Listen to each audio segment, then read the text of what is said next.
Cynthia Afrianti Amala, gadis penjual keripik peyek di Stasiun Petojo, kawasan Rumah Sakit Dr. Sutomo, Surabaya, viral. Kisah siswi kelas 10 SMA ini menggugah hati banyak orang di luar sana. Setelah perjuangannya menjual rempeyek, sembari merangkak di atas aspal jalanan yang panas di siang hari itu, viral di sosial media.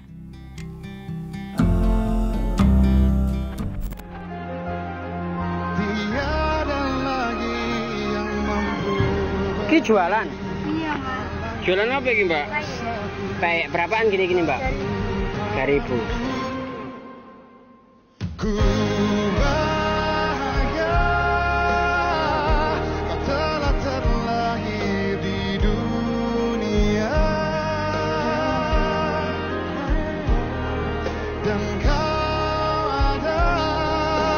Kalau kita sebagai orang luar yang lihat itu ya pastilah terenyuh hatinya ya. Luar biasa sih menurut saya ya.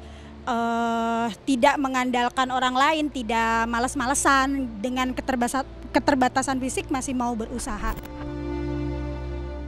Di rumah kos-kosan kawasan Kendang Sari Gang 7 Sekolahan Tenggilis Mejoyo, Surabaya inilah Cynthia tinggal bersama Andi Siswanto dan Sumiati orang tuanya. Sayangnya, sang ayah telah meninggal dunia belum lama ini akibat kanker. Sementara Cynthia masih dibelenggu kelumpuhan akibat kerusakan saraf di kedua kakinya sejak kecil. Maka inilah kondisi Cynthia dan ibunya ketika ditemui tim Insert Investigasi.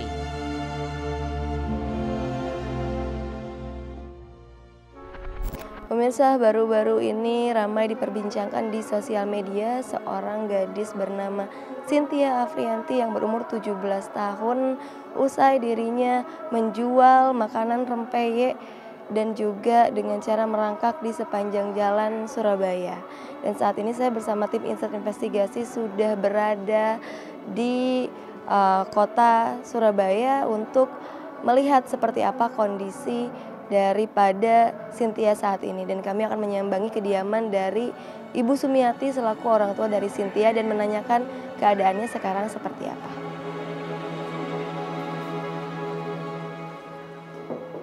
Assalamualaikum. Ibu, perkenalkan saya Kamila dari Insert Trans TV. Mau izin untuk ngobrol bareng dengan Ibu dan juga Dek Cynthia, apakah boleh, Bu? Boleh, silakan masuk. Ibu, sekarang keadaannya Cynthia seperti apa, Bu? Ya, seperti belum ada perubahan yang maksimal sih, Mbak, dibandingkan dengan yang sebelum dioperasi dulu. Mungkin karena nunggu bekasnya operasi atau gimana, kita ya kurang tahu. Kan memang dari lahir dia itu CP, kerusakan saraf tulang ya, Sin. Iya. Ya, diagnosa dokter ya seperti itu. Cynthia yang istimewa itu sekaligus Cynthia yang membuat hati takjub, miris dan haru. Meski letih tubuh dirajam sakit, kulit disengat terik dan peluh di sekujur tubuh tak membuatnya menyerah. Walau harus bersakit-sakit dahulu, Cynthia cukup puas bila pulang ke rumah membawa uang hasil jualan peyek buatan ibunda. Meski tak seberapa, setidaknya cukup untuk makan sehari dan menambah biaya berobat.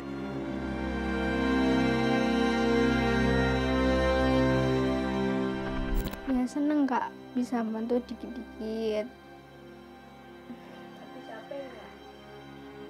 Semua orang pasti capek. Kesulitan pasti ada Kak.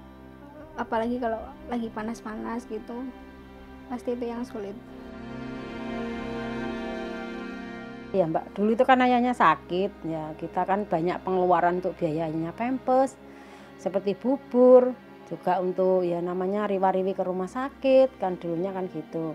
Saya tuh kerja di Prapen, ya bayarnya kok cuma 1 hari 50 untuk memenuhi kebutuhan itu kan nggak cukup gitu. Nah, kita punya ide kalau ke rumah sakit Dr. Sutomo waktu terapi, kita bawa peyek rentengan waktu itu. Yang bawa itu Cynthia, setiap hari Senin sama Kamis. Tapi jualannya di depannya Dr. Sutomo di Petojo.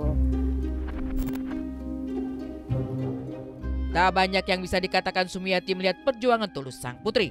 Air matanya tumpah. Batinnya memang menolak keras melepas Cynthia berjualan peyek di jalanan demi ringankan beban ekonomi keluarga. Tapi apa daya, penghasilan Sumiati hanya 50.000 sehari. Sementara kebutuhan biaya hidup dan biaya pengobatan Cynthia dan sakit ayahnya dulu tak cukup. Tapi bagaimanapun, Sumiati hanyalah seorang ibu yang merasa hancur ketika melihat anaknya merangkak sembari berjualan peyek. Ya nggak tega Mbak, namanya anak. Tapi ya bagaimana lagi? Waktu itu kan kita kedesak sama kebutuhan, Mbak. Kebutuhannya banyak. Itu Cynthia itu. Jadi kita waktu itu memang posisinya sangat bingung sekali, Mbak.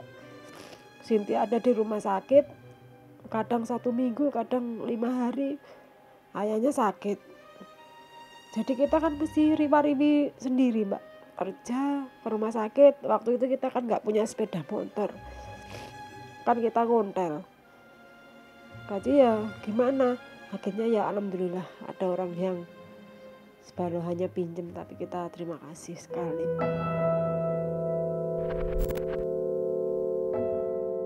Pedih hati Sumiati, batinnya begitu remuk menanggung beban yang amat menyiksa. Andai saja bisa membagikan sedikit kepada sang suami, Andi Siswanto, mungkin sesulit apapun hidup bisa dilalui bersama. Namun sayang, Andi Siswanto sudah bertahun-tahun terkapar lemah di ranjang karena sakit akibat kanker mulut. Jangankan beranjak, bergerak saja sang suami harus dibantu. Untung saja, Cynthia yang selalu bergantian merawat sang ayah dikala ibunya kerja. Ia bahkan terpaksa tak berjualan peyek dan fokus menjaga ayahnya. Bakti cinta tulus Cynthia lakukan sampai sang ayah menghembuskan nafas terakhir. Sakit kanker. Gadis yang bercita-cita menjadi seorang dokter itu berjualan keripik peyek hanya untuk membantu ibunya memenuhi kebutuhan dan pengobatan ayahnya. Namun kini ia tidak bisa lagi berjualan peyek karena Cynthia harus merawat ayahnya saat ibunya bekerja. Ia pun masih bertekad mengumpulkan uang dengan berjualan online. Ayah udah waktu itu nggak bisa bicara Kak Sudahan. Pendengaran pun udah nggak, udah nggak bisa, jadi ya cuman dari kitanya aja, maksudnya nyadar waktunya makan ya dikasih makan gitu aja sih Kak. Ya pokoknya selama 7 bulan, kalau nggak salah 8 bulan kemarin sampai nggak ada itu kemarin ya sudah nggak bisa apa-apa, Mbak. Ya kencing apa-apa ya di tempat tidur. Ya sama Cynthia ini setiap harinya. Kalau saya kerja ya yang benarin ya Cynthia. Sampai ganti pampers, dulang, minum apa ya Cynthia. Malang nian nasib Cynthia Afrianti. Di saat remaja seusianya bisa melenggok bebas berlari dan bermain, Cynthia justru terpaku di rumah. Dan ketika ada pertolongan datang yang membawa Cynthia menjemput harapan untuk bisa berjalan lagi, meski harus menjalani operasi, Cynthia seketika bersemangat. Meski operasinya sukses, namun dikarenakan proses pemulihan menguras waktu dan kesabaran, Cynthia terpaksa harus menunggu lebih lama untuk bisa berjalan normal. Kalau sesudah operasi, kakinya kekuatannya menurun Kak. Jadi beda dengan yang sebelumnya. Juga masih sering kayak nyeri gitu, otot ketarik, itu kan sakit. Jadi jalannya masih agak kepenggal-penggal. Gak bisa kayak dulu, cuma ya mungkin ini masih proses. Kalau saya lihat sih kurang enak gitu kakinya Mbak dia itu. Dia merasa kayak kesulitan apa-apa itu, ya itu masih kesulitan. Kayak dulu sebelum dioperasi kan dia sudah bisa ke kamar mandi sendiri, apa-apa sendiri, mandi sendiri. Istilahnya kita nggak terlalu diberatkan untuk Cynthia. Kayak ambil air apa-apa gitu sendiri kan bisa. Mungkin pasca operasi atau gimana, ini masih berapa bulan ini Cynthia ini masih belum bisa apa-apa. Setiap hari, Cynthia berjuang keras untuk bisa berjalan. Selain rutin terapi, ia juga diberikan sepasang sepatu untuk melatih saraf-saraf kaki Cynthia. Hanya saja butuh proses dan semangat lebih besar agar Cynthia bisa berjalan normal. Sepatu Cynthia ini tuh untuk pembentukan kaki kepada Cynthia, Mbak. Karena dulu itu kan Cynthia kakinya kan agak jinjit, cuma sekarang dia alhamdulillah sudah bisa menapak.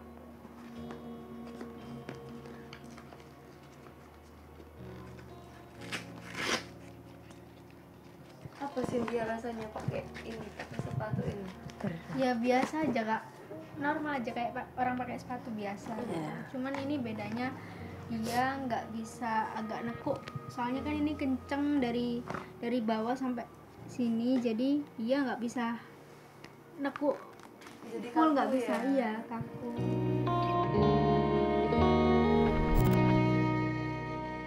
Tuhan memang menggariskan kuasanya untuk kondisi fisik seorang manusia saat dilahirkan. Dan atas kuasa inilah keyakinan Cynthia bisa berjalan normal tak pernah pupus. Ia berharap di suatu saat ia tak perlu lagi merangkak tapi bisa berjalan bahkan berlari kencang.